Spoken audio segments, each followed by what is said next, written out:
இது வந்து கிராமத்து ஃபிஷ் குழம்பு நம்ம செய்ய போகிறோம். அதுக்கு தான் வந்து நான் டபரா வச்சுருக்கேன். ஒரு பெரிய பாத்திரமாக வச்சுருக்கேன். நான் கொஞ்சம் நிறைய குழம்பு வைக்கிறதுனால ஒரு பாத்திரம் வச்சு இதில் வந்து நான் நெல்லெண்ணெய் ஊற்றிருக்கோம். இது வந்து இதுவுமே எப்படி செய்யறதுன்னு சொல்லிட்டு பார்க்கலாம். இப்போ வந்து முதல்ல வந்து வெந்தயம் போட்டிருக்கோம். எண்ணெய் நல்லா சூடாகிடுச்சு. முதல்ல வந்து தாளிக்கிறதுக்கு வெந்தயம் போட்டிருக்கோம். ஃபிஷ் குழம்புக்கு வந்து வெந்தயம் போட்டால் தான் வந்து டேஸ்ட் நல்லாயிருக்கும், அதோட ஃப்ளேவர் நல்லாயிருக்கும். இது வந்து நல்லா செவக்கணும், அது வரைக்கும் கொஞ்சம் வெயிட் பண்ணுங்கள். நல்லா செவந்ததுக்கப்புறம்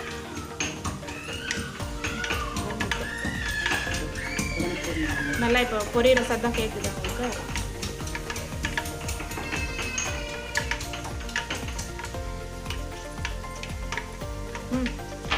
நம்ம வந்து வடகம் போடுறோம். அது வடகம் மீன் குழம்புக்கு வந்து வடகம் போட்டு செய்யும்போது அது ஒரு டிஃப்ரெண்ட்டான டேஸ்ட்டில் இருக்கும். இப்போ வந்து வடகம் போட்டிருக்கோம். கிராமத்தில் வந்து இப்படி தான் செய்வாங்க, வடகம்லாம் போட்டு தாளிப்பாங்க மீன் குழம்புக்கு. அது வந்து ரொம்ப டேஸ்ட்டாக இருக்கும், ஒரு ஃப்ளேவர் நல்லாயிருக்கும். இப்போ வந்து நம்ம வந்து பூண்டு வந்து நல்லா இடித்து வச்சுருக்கோம். அந்த பூண்டு போடுறோம். அந்த பூண்டு வந்து இடித்து போட்டோம்னா அது ஃப்ளேவர் நல்லாயிருக்கும். அந்த வடகம் பூண்டெல்லாம் இடித்து பண்ணும்போது வந்து ஃப்ளேவர் நல்லாயிருக்கும். இப்போ நம்ம வந்து பூண்டு போட்டிருக்கோம். பூண்டு வந்து நல்லா ஃப்ரை ஆகட்டும். இந்த ஃப்ரை ஆனதுக்கப்புறம் நம்ம வந்து இப்போ வந்து வெங்காயம், நல்ல சின்ன வெங்காயம் வந்து பொடியாக அரிஞ்சு வச்சுருக்கோம். சின்ன வெங்காயம் அப்புறம் கருவேப்பிலை, இது ரெண்டுத்தையும் நம்ம வந்து போட போகிறோம்.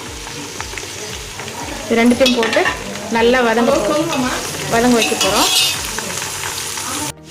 இப்போ நம்ம வந்து வெங்காயம் வந்து வதக்கிட்டு இருக்கோம். வெங்காயம் வந்து நல்லா வதங்கிட்டோம். இது நல்லா நம்ம வந்து எண்ணெயில் வந்து நல்லா வதங்கணும். இது வந்து நான் வந்து சின்ன வெங்காயம் எடுத்திருக்கேன். சின்ன வெங்காயம் வந்து மீன் குழம்புக்கு வந்து ரொம்ப டேஸ்ட்டாக இருக்கும். இப்போ நான் வந்து வெங்காயம் போட்டு நல்லா வெங்காயம் கருவேப்பிலை போட்டு நல்லா வதக்கிட்டுருக்கேன். இது வதங்கினதுக்கப்புறம் நம்ம பார்க்கலாம். நம்ம போட்ட வெங்காயம் வந்து நல்லா வதங்கிட்டுருக்கு. நல்லா வதங்கணும். அது வெங்காயம் இருக்கிறதே தெரியக்கூடாது, அந்த அளவுக்கு வந்து வெங்காயம் நல்லா வதங்கணும். இப்போ வந்து வெங்காயம் நல்லா வதங்கிருக்கு. இப்போ நான் வந்து இதில் வந்து தக்காளி சேர்த்துக்க போகிறேன். ஒரு 3-4 தக்காளி வச்சுருக்கேன். நான் நல்லா நாட்டு தக்காளி பொடியாக அரிஞ்சு வச்சுருக்கேன். இப்போ வந்து அதையும் வந்து நம்ம கூட சேர்த்து வதக்கிக்க போகிறோம். இப்போ நம்ம வந்து வீட்டில் அரைச்ச குழம்பு மிளகாத்தூள் போட்டோம். இப்போ இதில் வந்து புளி கரைச்சி வச்சுருக்கோம், அது ஊற்ற போகிறோம். நல்லா வந்து புளி கரைச்சி வச்சுருக்கோம். இதிலே வந்து மஞ்சத்தூளும் போட்டிருக்கோம். நல்லா உங்களுக்கு எவ்வளோ குழம்புக்கு ஏற்ற மாதிரி நீங்கள் வந்து புளி கரைச்சி விட்டுக்கோங்க. இப்போ வந்து இது மிளகாத்தூள் குழம்பு இதெல்லாம் வந்து நல்லா சேர்ந்து வந்து நல்லா கொதிக்கணும். புளியும் வந்து நல்லா கொதிக்கணும். அதுக்கப்புறம் தான் வந்து நீங்கள் வந்து மீன் போடணும். நல்லா உங்களுக்கு எவ்வளோ திக்னஸ் வேணுமோ அதுக்கேற்ற மாதிரி பார்த்து நீங்கள் வந்து பாருங்கள். நான் புளியெல்லாம் கரைச்சி மிளகாத்தூள்லாம் போட்டாச்சு. இப்போ வந்து இது வந்து நல்லா கொதி வரணும். இது பாருங்கள், நான் புளி மிளகாத்தூள் எல்லாம் போட்டிருக்கேன். இது நல்லா கொதி வரணும். இது வந்து நல்லா வெங்காயம் தக்காளியோடு வந்து சேர்ந்து நல்லா ஒரு கொதி வந்துச்சுன்னா எல்லாம் உங்களுக்கு இது மேஷ் ஆகிடும். இப்போ வந்து இந்த டைமில் வந்து உப்பு மிளகாத்தூள் காரம் எல்லாம் பார்த்துக்கோங்க. பத்தலைன்னா இன்னும் கொஞ்சம் போட்டுக்கோங்க. இது வந்து நான் குழம்பு வந்து எல்லாம் கூட்டியாச்சு, உப்பு மிளகாத்தூள்லாம் பார்த்தாச்சு. இப்போ இது வந்து கொஞ்சம் தண்ணியாக ஊற்றிக்கோங்க. ஏன்னா இது வந்து நல்லா கொதித்து வந்து சுண்டணும். சுண்டதுக்கப்புறம் தான் நீங்கள் வந்து மீன் போடணும். அதனால் கொஞ்சம் தண்ணி ஊற்றி மூடி போட்டு விட்டுடுங்க. இப்போ வந்து இந்த குழம்பு வந்து நல்லா கொதிச்சிருச்சு. நம்ம ஊற்றின தண்ணி மசாலா எல்லாம் வந்து பாதியாக சுண்டுற வரைக்கும் நீங்கள் வந்து நல்லா கொதிக்க வச்சுக்கணும் மீன் குழம்பு. அப்போ தான் வந்து டேஸ்ட் நல்லாயிருக்கும். அந்த புளி வாசனைலாம் வராது, புளி மிளகாத்தூளோட இதெல்லாம் இருக்காது. பாருங்கள், நல்லா கொதிச்சிருக்கு. இது வந்து நல்லாவும் சுண்டி வந்திருக்கு. நம்ம இவ்வளோ தடவை ஊற்றிருந்தோம் தண்ணி. இப்போ இது வந்து நல்லா பாதியாக குறைஞ்சிருக்கு. இந்த டைமில் வந்து நீங்கள் வந்து மீன் போட்டுக்கலாம். இப்போ நம்ம வந்து இதில் வந்து மீன் போட்டுடலாம்.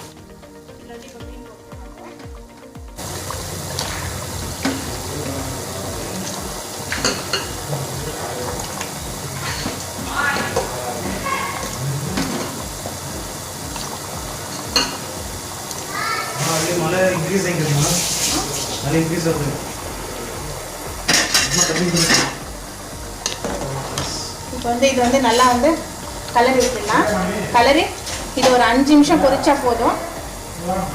2 நிமிஷம் கொதிச்சாலே போதும் உங்களுக்கு. இது வந்து மீன் குழம்பு ரெடி ஆகிடும். இப்போ இது வந்து நல்லா கொதி வரட்டும். இப்படி வந்து பாருங்கள், தெரியுதா? இது பாருங்கள், நான் மீனெல்லாம் போட்டுட்டேன். இது நல்லா ஒரு 2 நிமிஷம் கொதிச்சிச்சுன்னா உங்களுக்கு வந்து மீன் குழம்பு வந்து ரெடி ஆகிடுச்சு. இது வந்து சாப்பிட்றதுக்கு ரொம்ப டேஸ்ட்டாக இருக்கும். ட்ரை பண்ணி பாருங்கள். எப்படி இருக்குதுன்னு சொல்லிட்டு கமெண்ட் பண்ணுங்கள், ஷேர் பண்ணுங்கள், சப்ஸ்கிரைப் பண்ணுங்கள்.